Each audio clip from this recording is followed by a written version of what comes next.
우리에게 주신 말씀 같이 봅니다. 오늘 마태복음 20장 1절에서 16절까지입니다. 마태복음 20장 1절에서 16절입니다. 본문이 좀 길지만 한 스토리로 돼 있으니까 우리 함께 읽었으면 좋겠습니다. 다 같이 일어나셔서 한 절씩 교독하고 마지막 절 합독하겠습니다. 천국은 마치 품꾼을 얻어 포도원에 들여보내려고 이른 아침에 나간 집 주인과 같으니 그가 하루 한 데나리온씩 품꾼들과 약속하여 포도원에 들여보내고 또 제3시에 나가보니 장터에 놀고 서 있는 사람들이 또 있는지라 그들에게 이르되 너희도 포도원에 들어가라 내가 너희에게 상당하게 주리라 하니 그들이 가고 제6시와 제9시에 또 나가 그와 같이 하고 또 11시에도 나가보니 서 있는 사람들이 또 있는지라 이르되 너희는 어찌하여 종일토록 놀고 여기 서 있느냐 이르되 우리를 품꾼으로 쓰는 이가 없음이니이다 이르되 너희도 포도원에 들어가라 하니라 저물매 포도원 주인이 청지기에게 이르되 품꾼들을 불러 나중 온 자로부터 시작하여 먼저 온 자까지 삭슬 주라 하니 제11시에 온 자들이 와서 한 데나리온씩을 받거늘 먼저 온 자들이 와서 더 받을 줄 알았더니 그들도 한 데나리온씩 받은지라 받은 후 집 주인을 원망하여 이르되 나중 온 이 사람들은 1시간밖에 일하지 아니하였거늘 그들을 종일 수고하여 더위를 견딘 우리와 같게 하였나이다 주인이 그 중에 한 사람에게 대답하여 이르되 친구여 내가 네게 잘못한 것이 없노라 내가 나와 한 데나리온의 약속을 하지 아니하였느냐 내 것이나 가지고 가라 나중 온 이 사람에게 너와 같이 주는 것이 내 뜻이니라 내 것을 가지고 내 뜻대로 할 것이 아니냐 내가 선함으로 네가 악하게 보느냐 16절 같이 읽습니다 이와 같이 나중된 자로서 먼저 되고 먼저 된 자로서 나중되리라 아멘 앉으시기 바랍니다 자 기도하고 말씀 전할게요 아버지 감사합니다 우리로 큰 은혜를 주셔서 주의 말씀의 자리 예배의 자리에 나오게 하시니 감사합니다 다른 그 어떤 것 실패하더라도 주의 이 말씀의 자리 예배의 자리만큼은 성공하는 우리가 될 수 있도록 도와주시고 살아계신 아버지 하나님의 그 놀라우신 말씀의 뜻을 깨달아 내 삶의 모든 자리에서 아버지 하나님께 영광 올리며 예수 그리스도 자랑하는 우리 될 수 있도록 주님께서 축복하여 주시옵소서 부족하고 허물 많은 종을 세우셨습니다 종의 허물 가리시고 아버지 하나님의 영광만 드러낼 수 있도록 주께서 함께하여 주시옵소서 감사드리며 예수님의 이름으로 기도드립니다 아멘 아멘. 다시 한번 인사 나눌까요? 우리 좌우 양옆으로 이렇게 인사하겠습니다. 함께 해주셔서 감사합니다. 네, 함께 해주셔서 감사합니다. 네, 오늘은 이 인사가 꼭 필요합니다. 차별 없는 하나님의 긍휼하심을 경험하시길 바랍니다. 차별 없는 하나님의 긍휼하심을 경험하시길 바랍니다. 아멘. 자, 오늘은 평범함까지도라는 제목으로 말씀 들을 텐데요. 오늘 비가 그쳐서 너무 감사합니다. 그쵸? 비가 와도 감사하지만 비가 그쳐도 감사합니다. 아침에 제 아내가 저에게 이러는 거예요.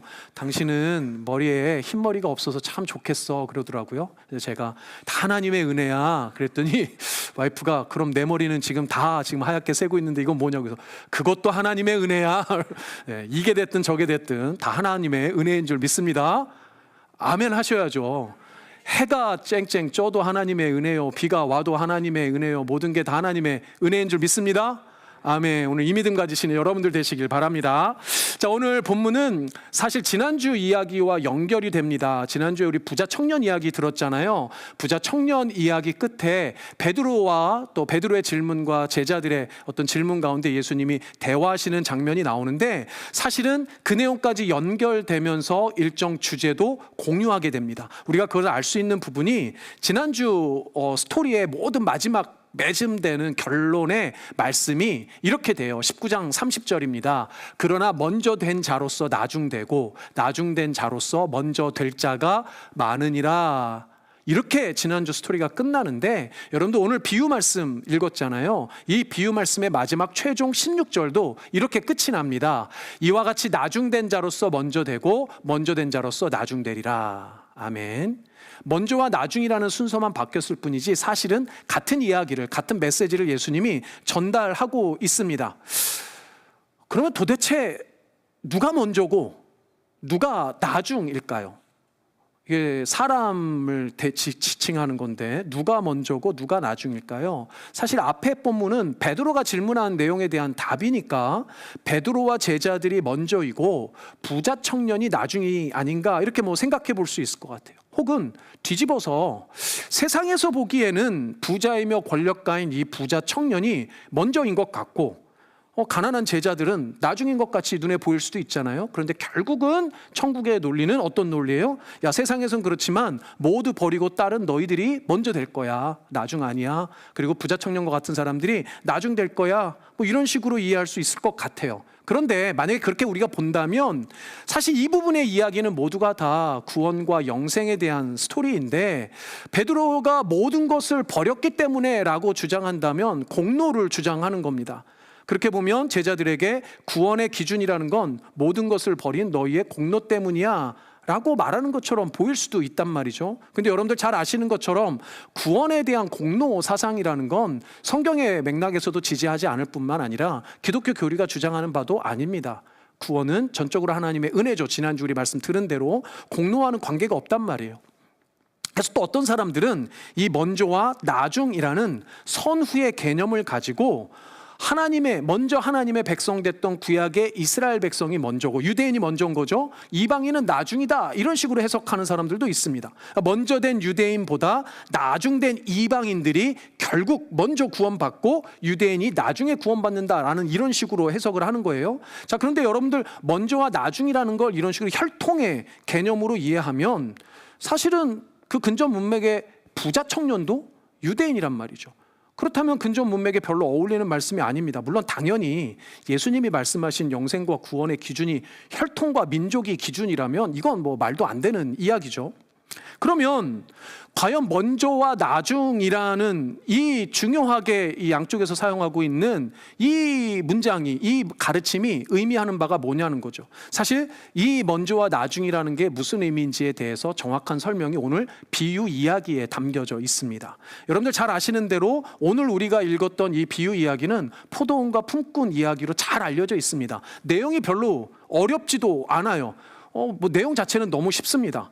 이런 얘기죠. 포도원 주인이 있는데 우리식으로 말하자면 그 하루 품삯을 주고 일꾼을 고용하는 그 인력 시장에 나가서 지금 일꾼 고용하는 이야기를 다루고 있는 거예요. 1절에 보니까 이른 아침 이렇게 돼 있어요. 시간은 안 나오고. 근데 이제 뒤에 여러 시간 개념이 나오는데 그 시간 개념으로 보건대 아마도 아침 6시일 거라고 이제 학자들이 추측을 합니다. 아침 6시쯤 이른 아침에 이제 나가서 일꾼을 고용을 한 거예요. 품꾼을 고용을 했는데 품꾼이라는 표현은 정확히 일용직입니다. 일용직. 품꾼은 그러니까 하루 일한 만큼 돈을 받는 건데 한 데나리온이라는 일반적인 품삯을 기준으로 고용을 해서 아침 6시에 품꾼들을 고용을 한 거예요.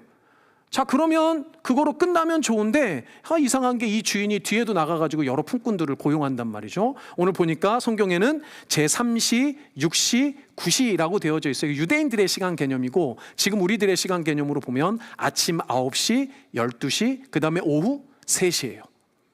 아침 9시, 그 다음에 점심인 12시, 3시에도 나가서 품꾼들을 고용을 합니다.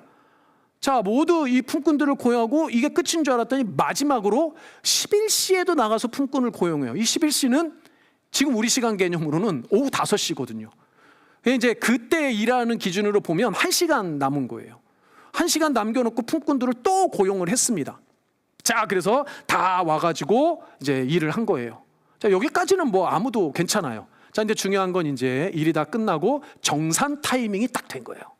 야, 얼마나 신나겠습니까? 정산 타이밍. 하루 일하는 사람들. 제가 그 일용직 알바 여러 개 해봐서 아는데요. 아무리 하루 종일 힘들어갖고 입으로 속으로 욕을 하고 이래도 딱 정산 타이밍 봉투 받으면 세상이 아름다워 보여요. 그렇지 않아요? 너무 좋단 말이죠. 그런데 문제는 여기서 발생해요. 아름답게 보여야 할 이 세상이 완전히 망쳐버립니다. 문제가 생긴 건 바로 이때예요. 주인이 품삯을 주는데 이상하게도 순서를 거꾸로 합니다. 나중 온 11시 품꾼들, 그러니까 오후 5시 품꾼들에게 먼저 삭스를 주는데 얼마를 주느냐? 한 데나리온을 주는 거예요. 한 데나리온. 제일 늦게 와가지고 1시간밖에 일하는 사람들에게도 하루 일삭을 다 준 겁니다. 자, 그걸 보면서 그걸 봤을 거 아니에요. 뒤에 온 사람들도 줄 서갖고. 그러면 뒤에, 그러니까 먼저 와서 일한 품꾼들은 뭐라고 생각하겠습니까? 야, 쟤는 1시간밖에 일 안 했는데 한 데나리온 받네? 야, 그럼 나는 도대체 얼마를 받는 거야? 케바리? 딱 이러지 않았을까요? 딱 이랬을 거란 말이죠. 그런데 웬걸? 집주인은 먼저 온 품꾼들에게도 다 똑같이 한 데나리온씩 주는 거예요. 그리고 마지막에 제일 먼저 아침 6시부터 와서 하루 종일 시간 계산하면 12시간을 일했는데 정확히 똑같이 한 데나리온을 줍니다. 여러분들이 이 품꾼이라면 불만하겠어요? 안 하겠어요? 또 다 은혜로 시작했다고 또 아니요 뭐 은혜로 주시니까 이딴 얘기 하지 마시고요. 열 받을 거 아니에요. 진짜 열 받았어요, 이 사람들이. 그래서 11절에 뭐라고 그러느냐? 받은 후 집주인을 원망하여 이르되 나중은 이 사람들은 1시간밖에 일하지 아니하였거늘 그들을 종일 수고하며 더위를 견딘 우리와 같게 하였나이다. 저도 생각해 보건대 사실 이 사람들처럼 생각하고 말했을 것 같아요. 똑같이 그랬을 것 같아요. 그런데 집주인이 이 얘기에 대해서 이런저런 다른 얘기 냉정하게 딱 끊어버립니다. 뭐라고 말합니까? 이렇게 말하죠. 내 것을 가지고 내 뜻대로 할 것이 아니냐? 내가 선함으로 네가 악하게 보느냐? 할 말이 있어요? 없어요? 사실은 할 말이 없습니다. 내 거니까 내 마음대로 하겠다는데 네가 왜 불만이냐? 이렇게 하는데 사실 할 말이 없는 거죠. 포도원도 이 주인 것이고 품삯도 주인이 가진 돈을 주는 거니까 사실은 틀린 말은 아니에요. 그런데 이상하게 꾸며낸 이야기를 듣는데도 제 속에서는 용납이 안 되더라고요. 이게 이해도 안 되고 살짝 좀 짜증도 나고 그 실제로 벌어진다면 어떻겠냐는 거죠. 그런데 그걸 아시면서도 예수님이 이 비유를 하신 이유가 있겠죠. 제일 중요한 전제는 이겁니다. 사실 오늘 본문의 포도원 비유는 천국에 대한 비유고 영생과 구원에 대한 비유예요. 그러니까 보상이라는 개념을 생각했을 때 영생과 구원에 대한 문제가 달라집니다. 영생과 구원이기 때문에 뭐 사실 우리의 현실의 삶과 그럼 전혀 무관하냐? 그건 아니에요. 나중에 보시면 알겠지만 연결되어 있습니다. 그렇지만 구원에 대한 이야기, 영생에 대한 이야기라고 이런 보상의 측면으로 이해를 할 때 오늘 포도원과 품꾼 이야기를 가만히 들어보면 그래 뭐 영생이니까 구원이니까 뭐 이렇게 받아들이면서 이렇게 봐야 된다는 거죠. 그런데 저는 잘 알면서도 우리는 이 비유 이야기를 들으면 반드시 속에서 제대로 이해 안 될 거다. 이거 열받을 거다. 이거 그렇게 생각할 것 같다는 거죠. 실제로 그런 사람이 많아요. 이 본문에 대해서 이해를 거꾸로 하게 되면 그렇게 하게 됩니다. 그래서 오늘 중요한 건 왜 우리도 이 포도원 품꾼 이야기를 들으면서 먼저 온 품꾼 같은 열받음이 생기냐 이거죠. 그 이유가 중요합니다. 오늘 본문에서 사실은 우리를 가장 불편하게 하는 이슈는 뭐냐면 가치의 개념으로 보면 공의에 대한 측면이에요. 공의. 뭐 정의라고도 할 수 있지만 여기서 공의라는 표현을 제가 썼습니다. 우리가 공로사상이라고 표현했었는데 공로사상이 우리에게 가장 익숙하게 적용되는 가치 개념이 뭐냐면 공의예요. 공의. 이 비유에서 우리에게 첨예하게 마음속에서 갈등이 이뤄지는 가치 개념이 공의와 평등입니다. 이걸 합하면 뭘까요? 공평이에요. 공평. 공의와 평등의 개념이 부딪힌다는 거예요. 여러분들 이 이야기에서 먼저 온 품꾼들이 원망을 하는 이유는 집 주인이 공의롭지 못하다고 생각하기 때문이에요. 그렇죠? 일을 한 시간이 분명히 다른데 모두에게 똑같이 굳이 말하자면 평등하게 한 데나리온을 집주인이 주었어요. 그러니까 모든 품꾼들을 평등하게 대한 게 이들에게는 공의롭지 못하게 여겨지는 겁니다. 불만 요소가 된 거예요. 맞죠? 엑스로는 한 데나리온씩 분명히 평등하게 줬어요. 똑같이 평등하게 줬어요. 그런데 이건 불공평해요. 이게 공의롭지 못하게 여겨진다는 거죠. 우리에게는 사실 이렇게 원망하는 이런 먼저 온 품꾼들의 불만이 정당하게 느껴지는 이유는 이것 때문에 그렇습니다. 집주인의 평등이 우리에게 공의롭지 않게 여겨지기 때문에 그래요. 우리에게는 이렇게 원망하는 이 먼저 온 품꾼들과 같은 원망이 생기는 게 이 이유 때문입니다. 물론 경제적인 개념을 담고 있는 비유인데 우리가 왜 이게 원망하고 이게 불공평하게 여겨지느냐? 우리가 사는 사회가 자본주의 사회이기 때문에 더 그래요. 자본주의라는 것에 익숙한 우리에게는 사실은 일한 만큼 받는 게 공평한 겁니다. 맞죠? 일한 만큼 받는 게 공평하다. 우리 이렇게 생각을 하잖아요. 근데 여러분들, 공평에는 두 가지 서로 다른 개념의 공평이 있습니다. 하나는 양적인 공평이에요. 또 하나는 비례의 공평입니다. 그리고 우리가 익숙한 건 비례에 대한 공평이에요. 말씀드린 대로 일한 만큼 받는 거, 이게 비례적인 공평입니다. 당연히 우리는 이 비례적인 공평에 익숙해 있는 거죠. 그렇다 보니 오늘 본문은 양적인 공평을 이야기하고 있기 때문에 마음에 부대낌이 생기는 거예요. 그래서 사실 현실에서도 역사적으로 양적인 공평을 주장하는 사람들이 있었고 지금도 있습니다. 경제적인 개념으로 보면 공산주의가 그래요. 공산주의가 딱 이와 비슷한 이야기입니다. 그래서 언뜻 잘못 해석해버리면 오늘 본문이 공산주의를 지지하는 것처럼 보일 수도 있어요. 물론 오늘 본문은 절대로 공산주의를 지지하는 본문이 아니에요. 경제적인 논리를 비유했을 뿐이지 오늘 본문이 정확히 이야기하고 싶은 건 예수님이 이 비유를 드신 이유는 천국과 그 천국의 주인인 하나님이 어떤 분인지를 알려주기 위해서예요. 이걸 놓치면 안 돼요. 뭐 엉뚱한 쪽으로 간단 말이죠. 오늘 본문의 시작이 뭐로 시작합니까? 1절에 천국은 마치로 시작해요. 천국은 마치. 그리고 그 천국은 마치 하고 장소가 아니라 수로가 누가 나오냐면 집주인이 나와요. 그러니까 천국은 마치 이 집주인과 같다. 천국은 마치 하나님과 같다. 이렇게 이야기를 하는 겁니다. 그러니까 이게 지금 경제적인 논리로 뭐 무슨 양적 공평, 비례 공평 이거 하고 싶은 얘기가 아니에요. 천국에 대한 설명이고 하나님에 대한 설명이라는 거죠. 그럼 여러분들에게 물어보겠습니다. 하나님이 공의롭지 않습니까? 하나님은 평등하지 못하세요? 아니죠. 하나님은 공의로우신 하나님이시고 평등하신 하나님이에요. 우리가 지난주에도 살펴봤듯이 선과 악의 기준이 하나님일 뿐만 아니라 하나님이 선이시고 하나님이 공의이시며 하나님이 공평이세요. 그 자체가 하나님이 그렇단 말이죠. 오늘 15절에서 보면 집주인은 품꾼들에게 이렇게 말하잖아요. 내가 선한데 너희들이 왜 악하다고 말하느냐 하고 품꾼들을 꾸짖습니다. 굳이 말하면 너희들은 선과 악을 분별하지 못한다. 지난주 우리 부자 청년과 똑같은 스토리인 거예요. 오늘 본문의 집주인도 분명히 선합니다. 공의로운 집주인이고 평등한 집주인이고 하나님이 그러시다는 거예요.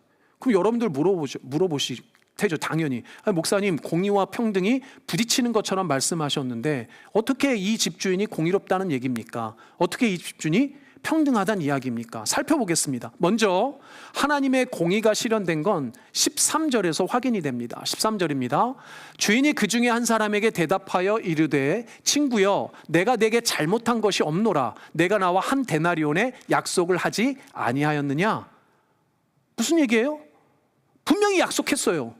한 데나리온 주는 걸로. 근데 여러분들 여기서 오해할 수 있는 게 저 한 데나리온에 대한 약속입니다. 분명히 약속을 2절에서 이렇게 했어요. 그가 하루 한 데나리온씩 품꾼들과 약속하여 포도원에 들여보내고 그 자칫 저걸 일방적인 갑과 을의 관계에서 일방적으로 한 데나리온을 정해서 준 것처럼 생각할 수 있는데 저기 약속하여라는 단어는 그런 단어가 아니에요. 한쪽에서 한쪽으로 일방적으로 계약한 게 아니라 서로 상호 간에 합의하여 결정하였다는 뜻이에요. 그러니까 쌍방 간에 합의한 결정 내용이에요. 그리고 품꾼들도 계약서에 도장 꽝 찍은 거예요. 자, 그러면 여러분들 상식적으로 집주인도 품꾼도 서로 하루 한 데나리온을 약속하고 약속한 대로 지불했다면 잘못된 거예요? 잘못되지 않은 거예요? 이건 잘못된 게 전혀 아니죠. 합의한 대로 약속을 이행했다면 전혀 문제될 게 없어요. 이게 사실은 우리가 알고 있는 공의이고 하나님이 이야기하시는 공의도 이 측면입니다. 하나님이 약속하신 것을 반드시 지키고 서로 합의한 것에 대해서 존중하세요. 원론적으로는 아무런 문제가 없어요. 집주인의 공의를 우리가 공의로 이해하는데 전혀 불편함이 없다는 거죠. 더 대단한 건 놀랍게도 그러면서도 이 집주인은 평등도 실현을 시켰습니다. 여러분들 이미 본 대로 9절 10절입니다. 제11시에 온 자들이 와서 한 데나리온씩을 받거늘 먼저 온 자들이 와서 더 받을 줄 알았더니 그들도 한 데나리온씩 받은지라. 먼저 왔든지 나중에 왔든지 관계없이 집주인은 모두에게 평등하게 한 데나리온씩 주었어요. 이렇게 보면 집주인은 공의롭기도 하지만 평등하기도 해요. 우리가 믿는 하나님은 공의로우신 하나님이시며 동시에 평등까지도 실현시키시는 완벽한 하나님이세요. 이 비유에 등장하는 집주인과 하나님 전혀 문제가 없단 말이에요. 문제는 하나님이 아니고 늘 누구에게 있어요? 우리에게 있어요. 왜 우리 눈에 공의와 평등이 충돌하는 것처럼 보일까요? 딱 하나, 나중과 먼저, 먼저와 나중을 비교하기 때문에 그래요. 이 비교를 통해서 서로를 시기하고 질투하고 원망하고 하는 겁니다. 여러분들, 이 비유에서 만약 나중에 온 품꾼이 없었다면 먼저 온 품꾼이 불만을 했을까요? 안 했을까요? 안 했겠죠. 뭐가 없으니까? 비교 대상이 없으니까. 그럼 먼저 온 품꾼이 불만을 한 건 집주인이 문제가 있어서 불만을 한 겁니까? 아니면 자기 마음속에 있는 비교 의식 때문에 그런 겁니까? 정확히 비교 의식 때문에 그래요. 나중에 온 품꾼이 없었다면 먼저 온 품꾼들도 불만을 안 했을 거예요. 여러분들이 이미 눈치채셨겠지만 예수님 지금 반복적으로 우리에게 너희 안에 있는 비교 의식이 문제라고 강조하시는 거예요. 우리가 얼마나 심각한 비교병에 걸려 있는지를 알 수 있는 겁니다. 근데 사랑하는 여러분, 적어도 영생과 구원에 관한 한 하나님은 약속하신 대로 믿는 자들에게 그것을 다 주셨어요. 약속하신 대로 주셨어요. 맞죠, 여러분? 그리고 영생과 구원에 대해서 하나님은 차별 없이 하나님 뜻에 합당한 자들에게 똑같이 허락하셨어요. 우리의 공로, 우리의 자격, 조건 다 상관없이 하나님의 뜻에 차별 없이 우리 모두에게 평등하게 구원과 영생을 허락하셨단 말입니다. 근데 우리 안에 끊임없이 뭐가 문제입니까? 먼저와 나중이라는 순서 개념, 크고 작음이라는 크기 개념, 부자와 가난이라는 빈부 개념, 다 비교예요. 다 비교. 그러니 사실 오늘 본문에서 먼저와 나중, 나중과 먼저 이런 표현을 쓰신 이유는 그런 게 있다는 거예요? 없다는 거예요? 사실은 없다는 거예요. 하나님 입장에서는. 천국의 기준으로 먼저와 나중 이런 거 없다는 거예요. 모두가 다 구원받은 자들이고 똑같이 하나님의 통치를 받는 하나님의 백성이고 교회 공동체에 있는데 왜 이 사람에게는 더 많은 것을 준 것 같고 저 사람에게는 더 적은 것을 준 것 같고 내가 가진 것은 되게 이렇게 작아 보이고 그렇게 오해하고 시기하고 질투하고 그러냐는 거죠. 그게 아니라는 거예요. 사랑하는 여러분, 천국 공동체를 이루고 있는 교회 안에서만큼은 적어도 누가 위고 아래고 누가 먼저고 나중이고 크고 작고 이런 거 없단 말이에요. 믿으시는 여러분들 되시길 바랍니다. 우리 좌우 앞뒤로 인사합니다. 우리 그러지 맙시다. 우리 그러지 맙시다. 하나님 엄청 속상해 하실 거예요. 그러면 비유 이야기를 이렇게 제가 읽으면서 두 군데가 되게 눈에 띄었습니다. 현실적 적용점이 될 것 같아서 이 두 부분을 같이 짚고 넘어갔으면 좋겠습니다. 우리가 먼저 시선을 돌려야 되는 건 11시 품꾼들이에요. 제일 나중에 온 품꾼들. 그 나중에 온 품꾼들 입장을 한번 생각해 봅시다. 말씀드린 대로 이 품꾼이라는 단어는 정확히 일용직 노동자들이에요. 일용직 노동자들. 하루 벌어서 하루 먹고 살아야 해요. 그리고 그렇게 먹이고 살려야 할 누가 있어요? 가족들이 있어요. 처자식들이 있어요. 가장들이에요. 그런데 우리가 이 사람들을 되게 크게 오해하는 부분이 하나 있습니다. 뭔가 하면 이 부분입니다. 6절에 집주인이 물어봐요. 이 사람들을 보고 제11시에도 나가보니 서 있는 사람들이 또 있는지라 이르되 너희는 어찌하여 종일토록 놀고 여기 서 있느냐. 좀 세게 말하면 너 뭐하고 자빠져 있니? 뭐 이런 얘기잖아요. 너 왜 이렇게 게으르니? 네가 게으른 것에 대한 책임을 네가 져야 된다는 식으로 우리가 생각한단 말이죠. 많이들 그렇게 생각합니다. 그런데 이 제11시 품꾼이 뭐라고 말하냐면 이렇게 말합니다. 이르되 우리를 품꾼으로 쓰는 이가 없음이니이다. 이르되 너희도 포도원에 들어가라 하니라. 우리를 품꾼으로 써주는 사람이 없다는 거예요. 여기서는 분명 여러분들 이 품꾼들의 무슨 체격 조건, 일에 이런 거 아무것도 안 따집니다. 사실은 다 똑같다고 봐야 돼요. 다 똑같은 품꾼들이에요. 그런데 이 사람들이 말하는 거예요. 우리를 품꾼으로 쓰는 이가 없습니다. 우리가 이러고 싶어서 이러는 줄 아세요? 그거 아니란 말이에요. 이렇게 말하는 거예요. 언뜻 보기에는 종일토록 놀고 먹고 무의도식하는 것처럼 보일 수 있어요. 그래서 우리가 오해하는 거예요. 하지만 그냥 노는 게 아니라 일할 자리가 없고 써주는 사람이 없어서 저러고 있단 말이죠.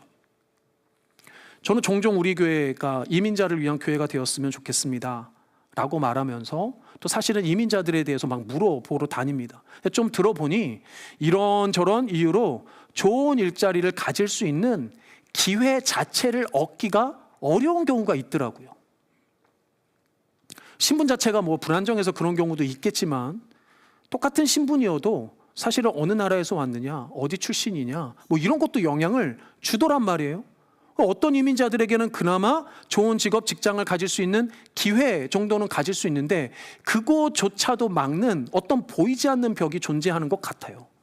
뭐 적어도 제가 듣기에는 분명히 그런 부분들이 있는 것 같습니다.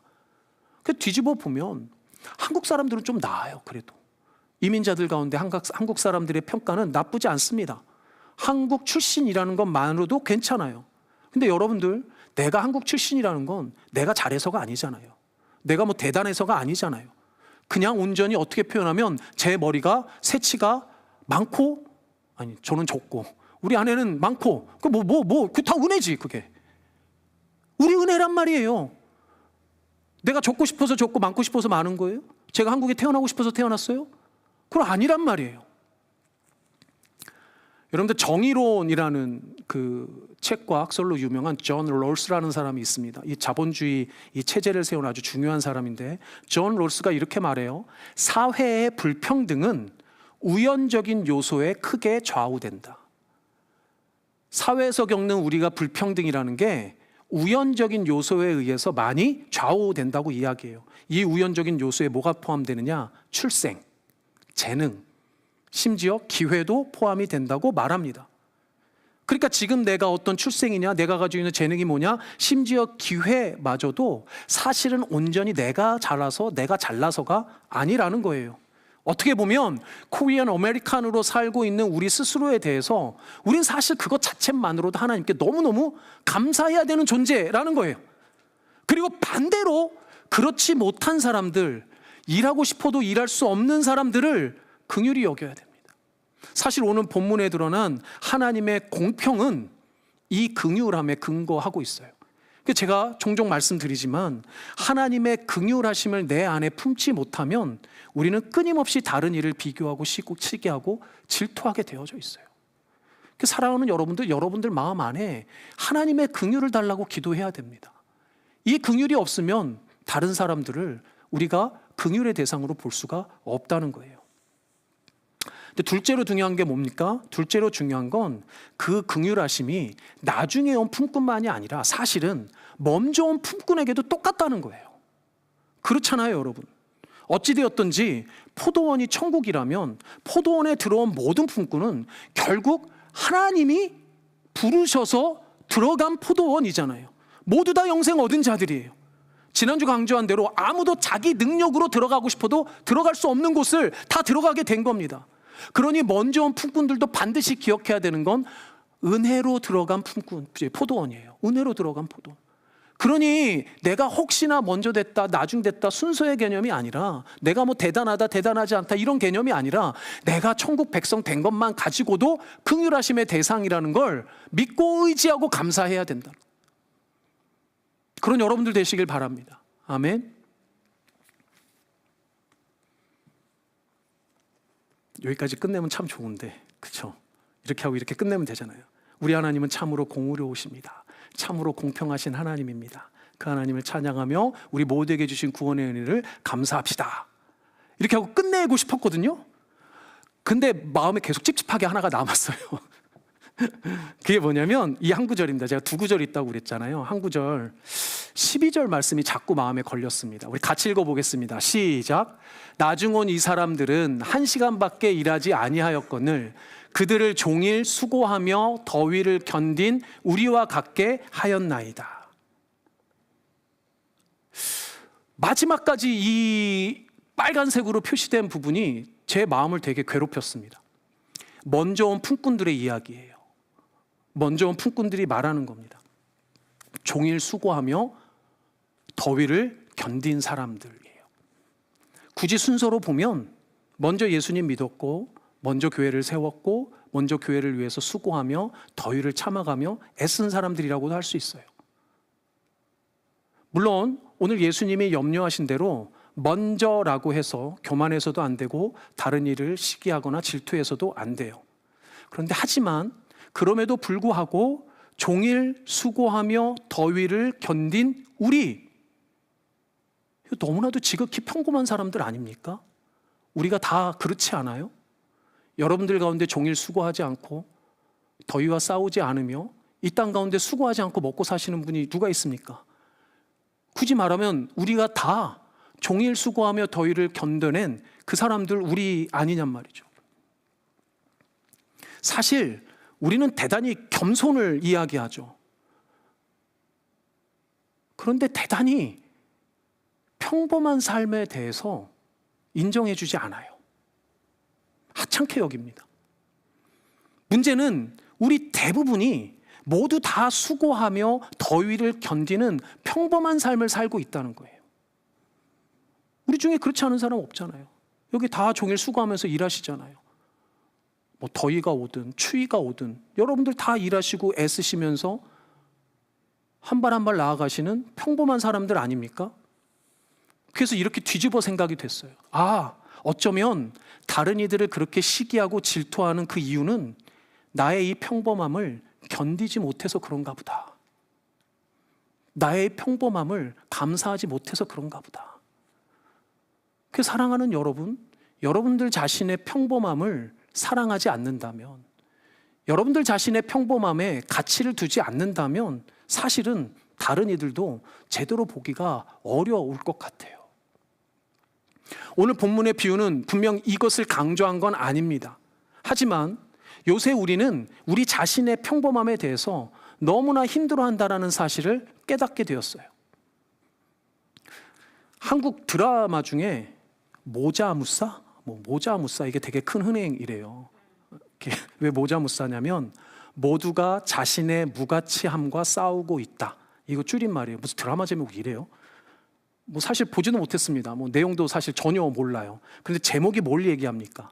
모두가 자신의 무가치함과 싸우고 있다. 제목 그 자체가 우리의 평범한 삶을 가리킵니다. 우리의 삶이 사실은 나의 무가치함을 이겨내기 위해서 내가 얼마나 가치로운 존재인지를 깨닫고 인정받고 그 가치롭다라는 그것에 얼마나 큰 의미를 둬요. 나의 가치를 인정해주지 않는 것만큼 열받는 게 없는 거예요. 이 먼저 온 품꾼이 지금 딱 그런 거잖아요. 여러분들이 가지고 있는 그 평범한 삶이 가치 없어 보입니까? 근데 절대로 그렇지가 않아요. 여러분들 인생을 마라톤에 비유하곤 합니다. 마라톤의 목표는 1등이 아니에요. 마라톤의 목표는 완주입니다. 1등으로 들어가든 꼴등으로 들어가든 완주했으면 목표를 이루는 거예요.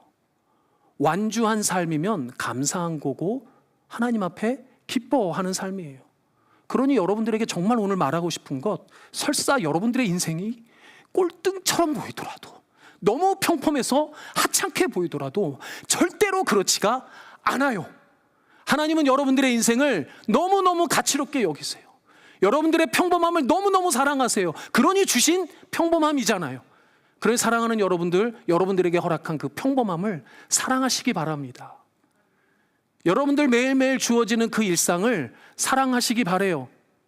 그 평범함을 사랑하시지 않으면 결국 다른 이들도 다 평범한데 그걸 괜히 시기하고 질투한다니까요. 똑같이 한 데나리온인데. 그러니 여러분들에게 주신 그 평범함 사랑하세요. 감사하세요. 그 평범함조차 절대로 무가치한 게 아닙니다. 이 사실 믿으시고 여러분들의 그 평범함을 사랑하시며 그 평범함에 감사하시는 우리 사랑하는 블루진 공동체 되기를 주님의 이름으로 축복합니다. 아멘. 우리 같이 찬양하겠습니다. 우리 오늘 원하고 바라고 기도합니다. 이 찬양 함께 하기를 원합니다. 삼위 하나님에 대한 게 다 등장하죠. 하나님의 꿈, 예수님의 성품, 성령님의 권능. 이게 없으면 우리가 이 험한 세상, 이 무기력해 보이는 평범함 어떻게 이겨낼까요? 우리가 그 삼위 하나님의 성품, 또 힘, 꿈, 권능, 우리가 구하며 기도하며 나아갔으면 좋겠습니다. 우리 함께 찬양하겠습니다.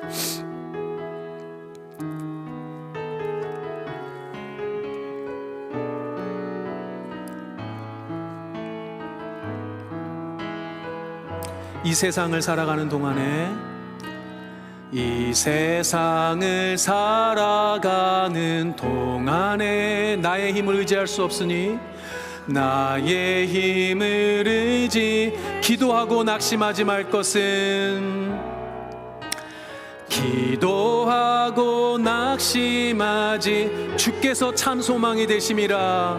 주께서 참 소망이 되심. 우리 2절도 이어서 하겠습니다. 주의 길을 걸어가는, 주의 길을 걸어가는 세상의 것 의지할 수 없으니, 세상의 것 의지할 수, 감사하고 낙심하지 말 것은, 감사하고 낙심하지 말, 주께서 참 기쁨이 되심이라. 주께서 참 기쁨이 되심이. 아멘. 하나님의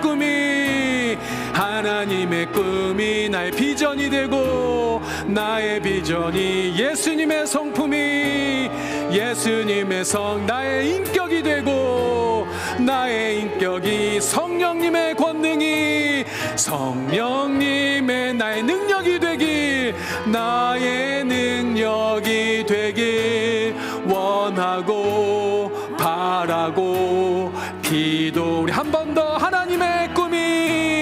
하나님의 꿈이 아멘. 나의 비전이 돼 예수님의 성품이, 예수님의 성품 나의 인격이 되고, 나의 인격이 성령님의 권능이, 성령님의 나의 능력이 되길, 나의 능력이 되길 원하고 바라고 기도합니다. 아멘. 우리 잠깐 가슴에 손을 얹으시길 바랍니다. 여러분들을 위해서 기도하겠습니다. 하나님, 공의로우신 나의 아버지, 참으로 평평하신 나의 주님, 우리가 원하고 바라고 기도합니다. 우리의 삶이 너무나도 평범해서 정말 때로는 내 인생이, 내 삶이, 내 오늘 일상이 참 무가치해 보일 때가 있습니다. 별 볼 일 없어 보이고 하찮아 보일 때가 있습니다. 나와 똑같은 사람인데도 다른 사람의 인생이 더 부럽게 보일 때도 있습니다. 그러나 아버지요, 아버지께서는 나를 사랑하여 주셔서 나의 인생이 그 무엇보다도 예수의 이름으로 가치롭게 만들어 주신 줄 믿습니다. 아버지요, 나의 일상 가운데, 나의 평범한 가운데 놀라우신 아버지 하나님의 사랑으로 덧입혀 주셔서 내가 정말 얼마나 귀한 인생이고 나를 주님이 얼마나 사랑하시는지 아버지 하나님이 온전히 깨닫게 하여 주시옵소서. 우리 사랑하는 성도님들 가운데 내 삶이 너무나도 힘들게, 너무나도 평범해서 무가치해 보이게, 그렇게 하찮게 느껴지는 성도님들 있다면 주여 아버지 하나님, 이 시간 주의 위로의 손길로 만져주시고 평안의 손길로 주장하여 주셔서 그 인생이 얼마나 사랑스러운지, 얼마나 아름다운지, 얼마나 가치로운지 주님께서 깨닫게 하여 주시고 품어주시고 안아 주시옵소서. 지금은 우리를 구원하여 주신 예수 그리스도의 은혜와 아버지 하나님의 놀라우신 그 사랑과 성령 하나님의 교통하심이 우리를 사랑하시는 주 앞에 머리 숙여 경배하며 나의 평범한 삶, 그러나 가장 가치로운 삶으로 하나님 여겨주시고 또한 이 순간도 나를 믿어주시고 사랑하시는 주님 붙들고 나아가기를, 그 주님으로 내 삶이 온전히 힘을 얻고 나아가기를 간절히 소망하고 작정하는 우리 사랑하는 블루진 한인교회 모든 성도님들 머리 위에와 이들의 인생과 또 이들의 가족과 먼 타지에 있는 많은 친인척들까지 지금으로부터 영원토록 함께 있을지어다. 아멘.